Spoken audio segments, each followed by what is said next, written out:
The auctioneer's hammer struck wood with a sound that would haunt Marcus Thornfield for the rest of his days. 50 cents. That's all it took to buy a human being in the dusty town square of Redemption Creek, and the girl standing on the auction block looked like she'd already died twice over. Her dress hung in tatters, revealing glimpses of scars that told stories Marcus wasn't sure he wanted to hear, but her eyes, those defiant green eyes, burned with something that made his chest tighten in ways his arrogance had never allowed before. Marcus had ridden into town with his usual swagger, silver spurs jangling against his boots, a wad of cash thick enough to choke a horse burning a hole in his vest pocket. He owned 3 ranches, 2 mines, and half the railroad stock between here and San Francisco. Buying slaves wasn't his business. He preferred hired hands who could quit when they'd had enough of his temper. But something about the way the crowd jeered at this particular girl made him step forward with a bid so low it was almost insulting. If you're watching this unfold and wondering how a story like this could possibly end well, hit that subscribe button right now, because you're about to witness the most unexpected transformation in the American West. Drop a comment telling me where you're watching from and smash that hype button. Trust me, you'll want to be part of this community when you see what happens next. This isn't just another cowboy tale. The girl stumbled down from the platform, iron shackles scraping against her ankles, and Marcus found himself studying the way she moved. Careful, calculated, like a wolf pretending to be wounded. When the auctioneer thrust the ownership papers into his hands, Marcus noticed the girl's name written in faded ink, Elena Vasquez, Spanish. That explained the olive skin and the way she held her chin up despite everything. "She's all yours, Thornfield," the auctioneer wheezed, tobacco juice staining his beard. "Fair warning, though, this one's got some fight left in her. Previous owner said she bit him clean through to the bone." Marcus looked down at Elena, expecting to see fear or resignation, but instead found her staring right back at him with an expression that seemed to say she was evaluating him just as thoroughly as he was evaluating her. There was intelligence there, sharp and calculating, and something else. A flicker of recognition that made no sense at all. The ride back to his ranch took 3 hours through terrain that shifted from desert scrub to rolling hills dotted with oak trees. Elena rode behind him on his horse, her hands bound but her posture straight, and Marcus found himself hyper-aware of her presence in ways that made him uncomfortable. She smelled like sage and something floral he couldn't identify, and every time the horse's gait brought her closer to his back, he felt heat that had nothing to do with the afternoon sun. "You planning to tell me why you bought me for pocket change?" Elena's voice carried a slight accent that made each word sound like music, but there was steel underneath the melody. Marcus had been expecting silence, maybe tears. He hadn't been expecting questions delivered with the confidence of someone who'd never learned to be afraid. "Maybe I felt sorry for you. Men like you don't feel sorry for anyone." She paused, and he could feel her studying the back of his neck. "You felt something else." The observation hit too close to home, so Marcus spurred his horse faster and pretended he hadn't heard. But Elena's words echoed in his mind as they approached the sprawling ranch house he'd built with money earned from ventures he didn't like to discuss in polite company. The house sat on a hill, overlooking thousands of acres of prime grazing land, and Marcus had always taken pride in the way visitors' jaws dropped when they saw it. Today, he found himself wondering what Eleanor would think. She didn't gasp or gawk. Instead, she studied the property with the same calculating expression she'd worn at the auction, her eyes taking in the number of outbuildings, the quality of the fencing, the breed of cattle grazing in the distance. When they reached the main house, she slid down from the horse with fluid grace despite her bound hands, and Marcus realized she'd been riding horses long before today. "Rosa!" Marcus called toward the house, and a middle-aged Mexican woman emerged from the kitchen, wiping flour-covered hands on her apron. Rosa had been with him for 5 years, ever since he'd found her family stranded after a wagon breakdown, and she ran his household with the efficiency of a general commanding troops. Rosa's eyes widened when she saw Elena, and the two women began speaking rapid Spanish that Marcus couldn't follow. But he caught the way Rosa's expression shifted from surprise to something that looked almost like recognition, and the way Elena's shoulders relaxed for the first time since he'd bought her. "Rosa will get you cleaned up and fed," Marcus said, pulling a key from his pocket to unlock Elena's shackles. The metal fell away, leaving angry red marks around her wrists and ankles, and Marcus felt an unexpected surge of rage toward whoever had put them there. "You'll work in the house. Cooking, cleaning, whatever Rosa needs." Elena rubbed her wrists, her eyes never leaving his face.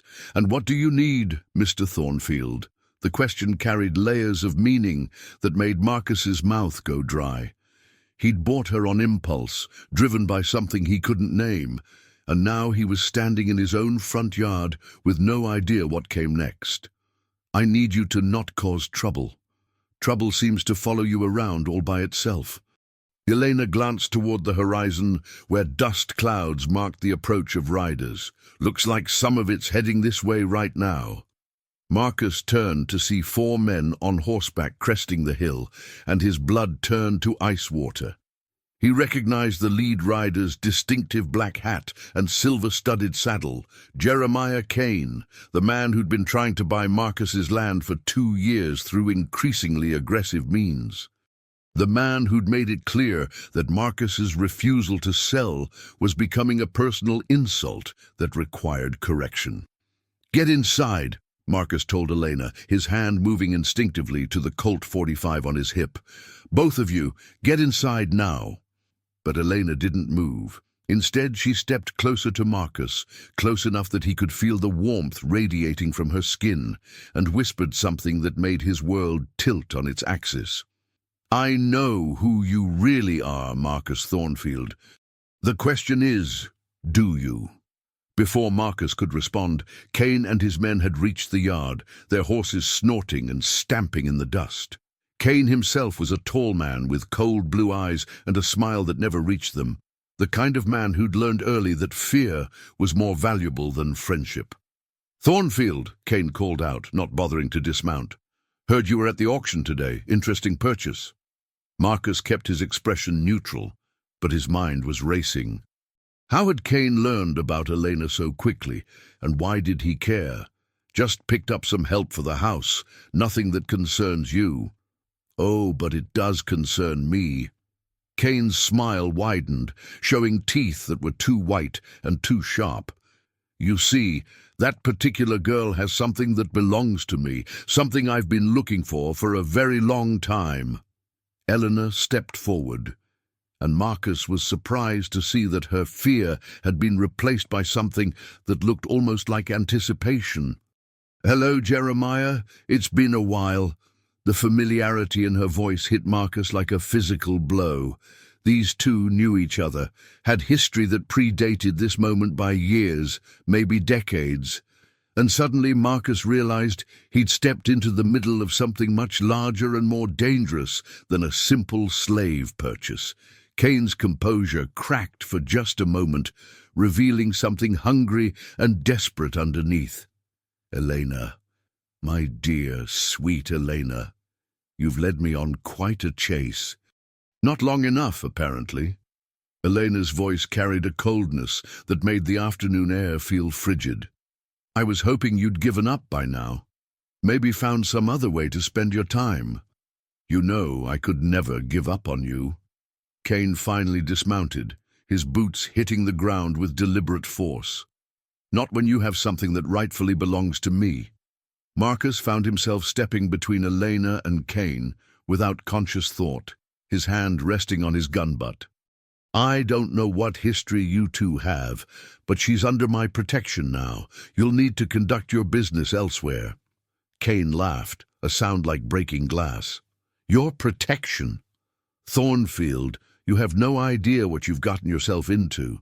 That woman is worth more than your entire ranch, more than all your holdings combined. She's the key to the largest silver strike in the territory, and she's been running from me for 3 years. The words hit Marcus like hammer blows. Silver strike, 3 years.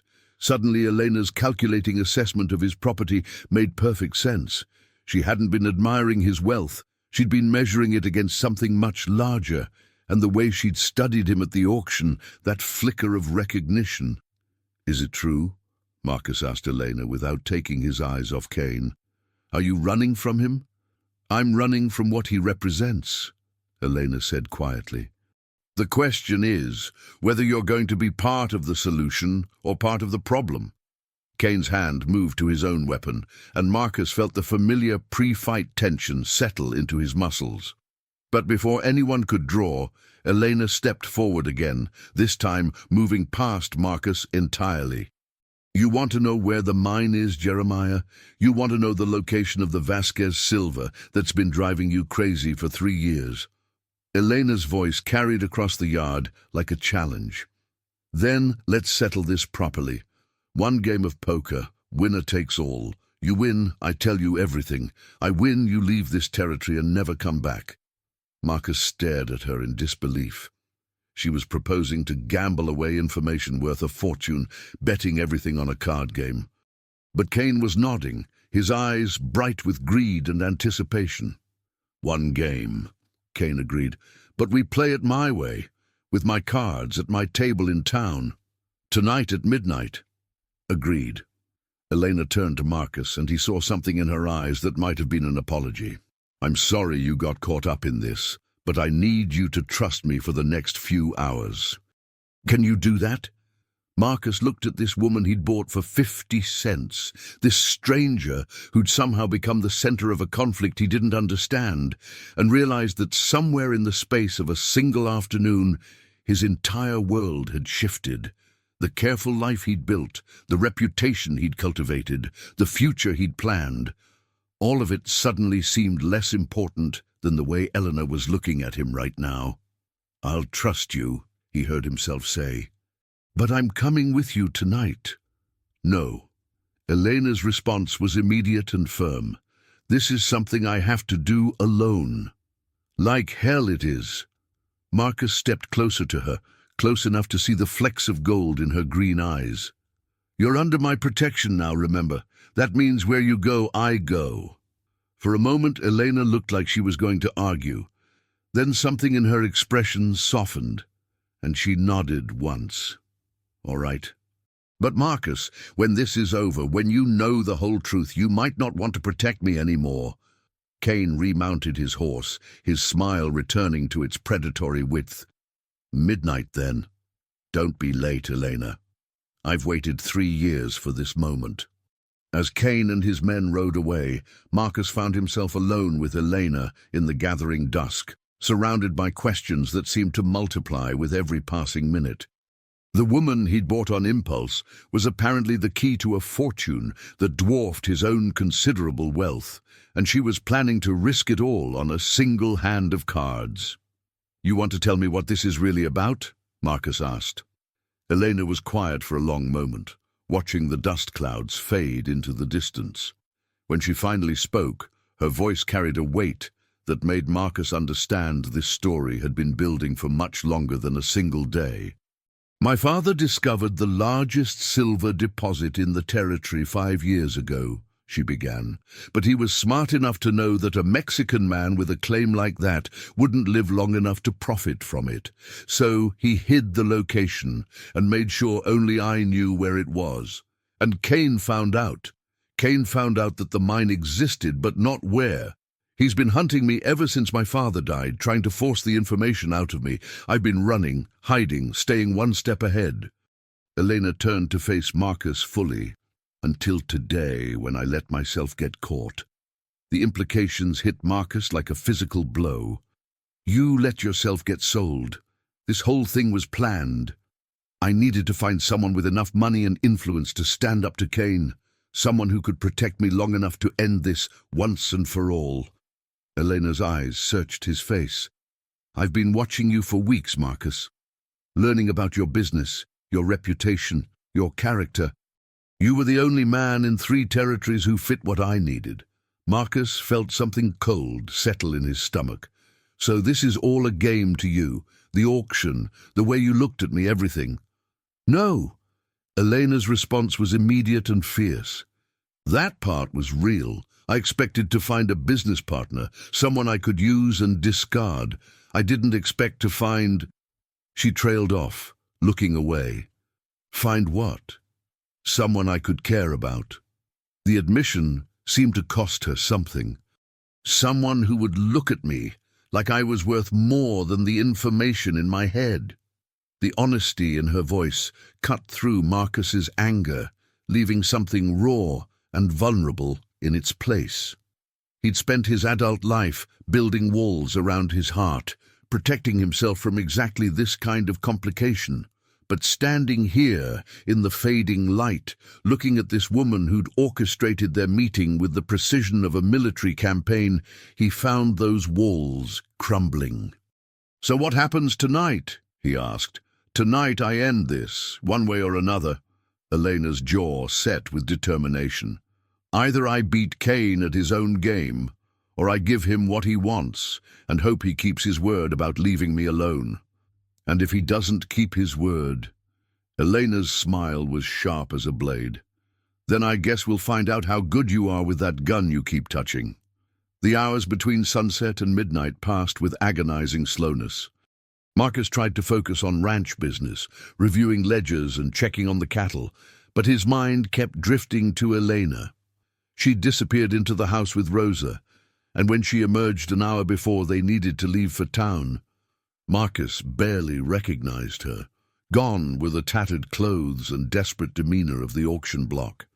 Instead, Elena wore a deep blue dress that Rosa must have altered to fit her perfectly, and her dark hair was swept up in an elegant style that revealed the graceful line of her neck. But it was more than the clothes. She moved with the confidence of someone who'd finally stopped running, and there was something in her eyes that looked almost like peace. "You look," Marcus started, then found himself at a loss for words. "Like someone worth more than 50 cents. Elena's smile held a hint of the humor he was beginning to recognize as her way of deflecting serious moments. "Like someone worth everything I own." The words were out before Marcus could stop them, and he saw Elena's breath catch in response. For a moment they stood in the lamplight of his front porch, the weight of unspoken possibilities hanging between them. Then Elena stepped closer, close enough that Marcus could smell the lavender soap Rosa had given her, close enough that he could see the pulse beating at the base of her throat. "Marcus," she said quietly, "whatever happens tonight, I want you to know that meeting you, even like this, even with all the deception, has been the best thing that's happened to me in 3 years." Before Marcus could respond, Elena rose on her toes and kissed him, soft and quick and full of promise. Then she was stepping back, her cheeks flushed, but her expression determined. "We should go," she said. "It's time to finish this." The ride into Redemption Creek took place in silence. But it was a comfortable silence now, the kind that existed between people who'd found an understanding without needing to speak it aloud. The town was mostly dark, except for the saloon, where yellow light spilled from the windows and the sound of piano music drifted into the night air. Kane was waiting for them at a corner table, a fresh deck of cards already laid out. He'd changed clothes too, trading his riding gear for a black suit that made him look like an undertaker, and his cold smile suggested he was confident about the evening's outcome. "Elena, my dear, and Thornfield, I'm surprised you let her come. Most men would keep something this valuable locked away safely." "Elena makes her own choices," Marcus said, taking a seat across from Kane. "I'm just here to make sure the game stays fair." "Oh, it'll be fair." Kane's fingers drummed against the table. 5-card draw. Best of 3 hands. Elena wins. I leave the territory permanently. I win. She tells me the location of the Vasquez mine and comes with me to verify the information. Elena sat down between the two men, her hands steady as she reached for the cards. And if you're lying about leaving, if you win and then decide you want more than just the mine location, Kane's smile widened. Then I suppose Mr. Thornfield will have to decide how much your life is worth to him. The threat hung in the air like smoke as Kane shuffled the cards with practiced ease. Marcus found himself studying the man's hands, looking for signs of cheating, but Kane's technique was flawless. Whatever else he was, the man knew how to handle cards. The first hand was dealt in silence. Marcus watched Elena's face as she picked up her cards, but her expression revealed nothing. Years of running and hiding had taught her to school her features into perfect neutrality, and even knowing her as little as he did, Marcus couldn't read her hand. Kane, on the other hand, was practically vibrating with confidence. He arranged his cards with deliberate care, his smile growing wider with each one he examined. When the betting began, he pushed chips forward aggressively, forcing Elena to match his stakes or fold. Elena called every bet without hesitation, her own pile of chips, borrowed from Marcus, dwindling steadily. When it came time to show their hands, Kane laid down 3 kings with obvious satisfaction. "Read them and weep, my dear," he said. Elena's response was to quietly place her cards on the table, a straight flush, hearts running from 5 to 9. The color drained from Kane's face as he stared at the impossible hand. "Lucky," he said through gritted teeth. "Skill," Elena corrected. 1 hand down, 2 to go. The second hand played out differently. This time, Elena was the aggressor, pushing chips forward with the confidence of someone who held all the power. Kane matched her bets, but with visible reluctance, sweat beginning to bead on his forehead, despite the cool night air. When the cards were revealed, Kane's full house beat Elena's 2 pair, and his smile returned with predatory intensity. "1 hand each," he said. "Everything comes down to the final deal." Marcus felt his heart hammering against his ribs as Kane shuffled for the last time. Everything Elena had worked for, everything she'd risked, would be decided by the next 5 cards, and if she lost, Marcus would have to watch her walk away with a man who'd been hunting her for 3 years. The final hand was dealt with ceremonial slowness. Elena picked up her cards one by one, her face a mask of concentration. Kane's confidence seemed to falter slightly as he examined his own hand, but he still pushed a substantial bet forward. "All in," he announced. "Everything on the table." Elena looked at her cards one more time, then at Marcus. For just a moment her mask slipped, and he saw fear there, not of losing the game, but of what losing would mean for both of them. "Call," she said quietly, pushing her remaining chips forward. Kane laid down his hand first. 4 aces, the kind of hand that came along once in a lifetime. His laugh was triumphant and cruel as he reached for the chips. "I believe that makes me the winner, my dear Elena. Time to pay up." But Elena wasn't moving. Instead, she was looking at her cards with an expression Marcus couldn't read. Slowly, deliberately, she placed them on the table one by one. Straight flush, spades, 10 through ace. A royal flush. The silence that followed was deafening. Kane stared at the cards as if he could will them to change, his face cycling through disbelief, rage, and something that might have been fear. Marcus felt his own breath catch as the implications sank in. Elena had won. She was free. "Impossible," Kane whispered. "That hand is impossible." "Improbable," Elena corrected, her voice steady despite the magnitude of what had just happened. "But not impossible. You lose, Jeremiah. Our deal was clear. You leave the territory and never come back." Kane's hand moved toward his gun, but Marcus was faster. The Colt .45 was in his hand and pointed at Kane's chest before the other man could clear leather. "I wouldn't," Marcus said quietly. "You made a deal. Honor it." For a moment the 3 of them sat frozen in tableau. Then Kane slowly raised his hands, his face twisted with fury. "This isn't over," he said to Elena. "You think 1 card game settles 3 years of hunting? You think I'll just walk away from the biggest silver strike in the territory?" I think you'll walk away, because you're a man of your word, Elena said. And because if you don't, Marcus will put a bullet in you. Kane stood slowly, his movements deliberate and controlled. But as he reached the door of the saloon, he turned back one final time. Enjoy your victory, Eleanor. But remember, there are other men who know about the Vasquez mine. Other men who won't be satisfied with a card game. Then he was gone, disappearing into the night like a bad dream. Marcus holstered his gun and turned to Elena, who was staring at the cards on the table as if she couldn't quite believe what had just happened. It's over, she said softly. After 3 years, it's finally over. Is it? Marcus asked.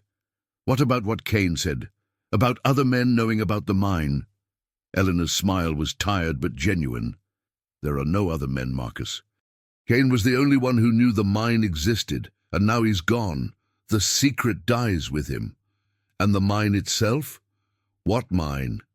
Elena's eyes sparkled with mischief. There never was a mine, Marcus.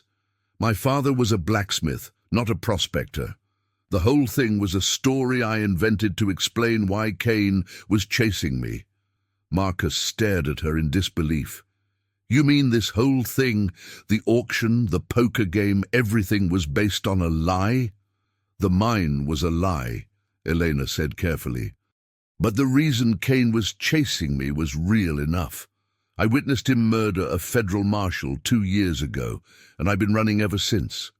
The mine story was just a way to make him think I was valuable alive. The revelation hit Marcus like a physical blow. Everything he thought he understood about the situation had just been turned upside down. Elena wasn't the key to a fortune. She was a witness to murder, a woman who'd been running for her life for 2 years. Why didn't you just go to the law? He asked. Because Kane owns half the law in this territory, Eleanor said bitterly. The marshal he killed was investigating corruption in the territorial government. Kane made sure the investigation died with him. Marcus felt the pieces of the puzzle clicking into place. Elena's desperation at the auction, her willingness to gamble everything on a card game, the way she'd orchestrated their meeting, it all made sense now. She hadn't been looking for a business partner. She'd been looking for protection from a man who had the law in his pocket. So what happens now? He asked. Eleanor was quiet for a long moment, her fingers tracing patterns on the table. When she looked up, her eyes held a vulnerability that made Marcus's chest tighten. Now I disappear again, she said. Find a new town, a new name, a new life. It's what I've been doing for 2 years. Or, Marcus said carefully, you could stay. Stay where? With me, at the ranch. The words felt strange in his mouth, but also right in a way that surprised him. I meant what I said about protection, Elena. That doesn't have to end just because Kane is gone.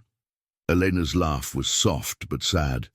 Marcus, you bought me for 50 cents at a slave auction. You don't owe me anything. This isn't about owing. Marcus reached across the table and took her hand, marveling at how perfectly it fit in his. This is about wanting. I want you to stay. I want to wake up tomorrow and see you at my breakfast table. I want to teach you to ride the horses properly instead of just hanging on. I want to find out what makes you laugh when you're not running for your life. Tears gathered in Elena's eyes, but she didn't pull her hand away. You don't know me, Marcus. Not really. Everything you think you know is based on one day. Then give me more days, Marcus said simply. Give me weeks and months and years. Let me learn who you really are when you're not afraid. For a moment, Elena looked like she was going to say yes. Then her expression closed off, and she gently extracted her hand from his. I can't, she said quietly. I've been running for so long. I don't know how to stop. I don't know how to be the kind of woman who stays. Marcus felt something break inside his chest, but he forced himself to nod. I understand. Do you? Eleanor's voice was barely above a whisper. Because I'm not sure I do. They rode back to the ranch in silence, but this time it was the heavy silence of things left unsaid. Marcus found himself memorizing the way Elena sat in the saddle, the way the moonlight caught in her hair, the way she unconsciously hummed under her breath when she thought he wasn't listening. If this was going to be their last night together, he wanted to remember every detail. At the ranch, Elena disappeared into the house while Marcus tended to the horses. When he finally made it inside, he found her in the kitchen with Rosa, the two women speaking in rapid Spanish again. But this time, Marcus caught enough words to understand they were saying goodbye. "When?" he asked from the doorway. Elena turned, and he saw that she'd changed back into traveling clothes, practical pants and a shirt that would let her ride hard and fast. "Before dawn. It's better if I leave while it's still dark." "Better for who?" "For both of us." Elena's voice was steady, but Marcus could see the tears she was fighting. "This way, you can remember me as the woman who won at poker, not the one who broke your heart by leaving." "Too late for that," Marcus said quietly. Elena's composure cracked, and suddenly she was across the room and in his arms, her face buried against his chest. Marcus held her tightly, breathing in the scent of her hair, feeling the way her body fit against his like it had been designed for exactly this purpose. "I'm sorry," she whispered. "I'm so sorry, Marcus. I never meant for this to happen." "I'm not sorry," Marcus said, and realized he meant it. "Even if this is all I get, one day, one night, I'm not sorry." Eleanor pulled back to look at him, her eyes bright with unshed tears. "You're a good man, Marcus Thornfield, better than I deserve." "You deserve everything," Marcus said fiercely. "You deserve a life where you don't have to run, where you don't have to be afraid, where someone loves you enough to fight for you." "Maybe in another life," Elena said softly. Then she kissed him, desperate and sweet and full of goodbye. Marcus woke before dawn to the sound of hoofbeats fading into the distance. He lay in bed for a long moment, listening to the silence Elena had left behind, then forced himself to get up and face the day. On his kitchen table, he found a note written in Elena's careful handwriting. "Marcus, thank you for giving me one day of feeling safe. Thank you for looking at me like I was worth more than 50 cents. Thank you for showing me what it feels like to be protected instead of hunted. I will carry the memory of your kindness with me wherever I go. Please don't try to find me. Some people are meant to be free, and I think I'm one of them. But if you ever doubt that you're a good man, remember that you saved me when you didn't have to. That matters more than you know. Elena." Marcus read the note 3 times, then carefully folded it and put it in his vest pocket, next to his heart. Outside, the sun was rising over his land, painting the sky in shades of gold and pink that reminded him of the flecks in Elena's eyes. He had work to do, cattle to check, fences to mend, a business to run. Life would go on. But as he stood on his porch, looking out over the vast expanse of his holdings, Marcus found himself thinking about a woman who'd taught him that some things were worth more than money. Some things were worth everything. 3 months later, Marcus was in the bank in Redemption Creek when he heard the news that changed everything. Jeremiah Kane had been found dead in a hotel room in Denver, shot through the heart by a federal marshal who'd been tracking him for murder. The marshal, according to the newspaper account, had been acting on information provided by a witness who'd finally come forward after years of hiding. Marcus's hands shook as he read the article. Elena was free, truly free this time. The man who'd been hunting her was dead, and she no longer had to run. But where was she now? Had she seen the news?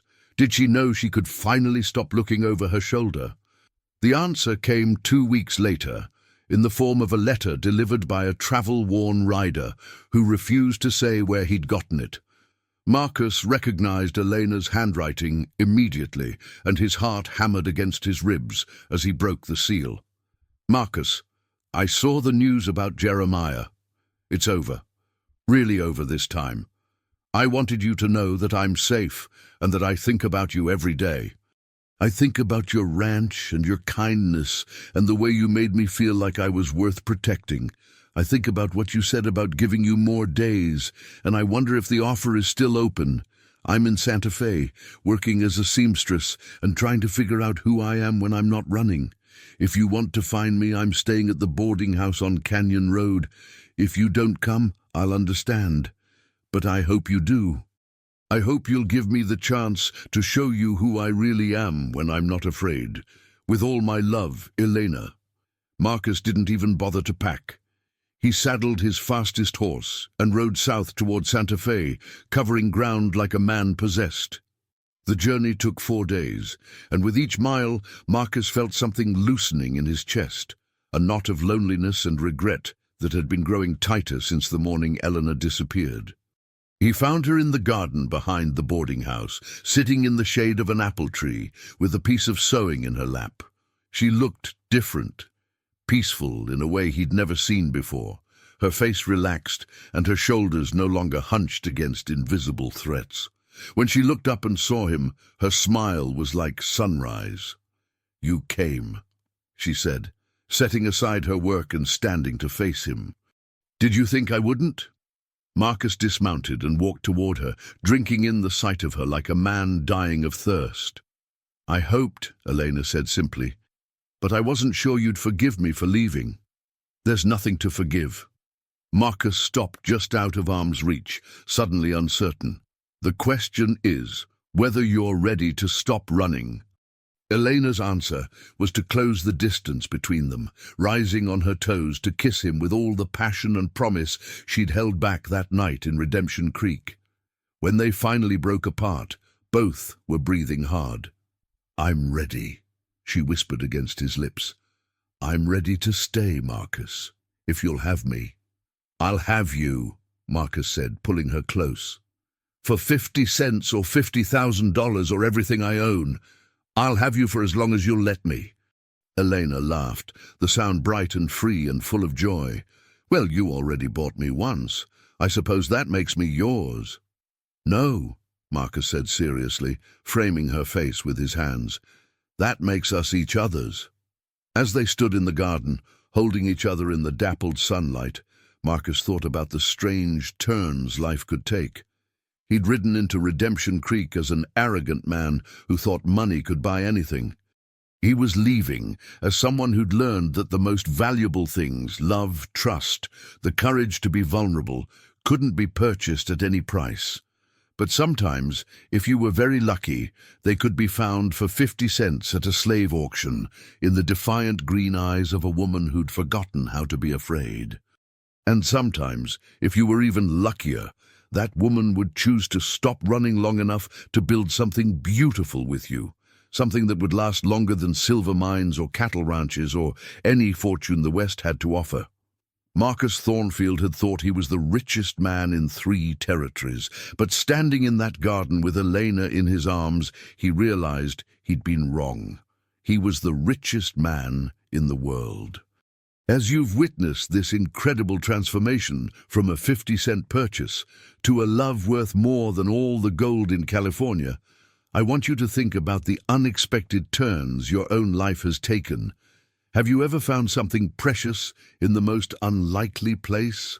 Share your story in the comments below. I read every single one, and your experiences might just inspire the next tale I tell. Because sometimes the most valuable discoveries come when we're brave enough to see beyond the surface, just like Marcus learned to do. This story, like all the tales I share, is a work of fiction, born from imagination and the timeless truth that love can bloom in the most unexpected soil.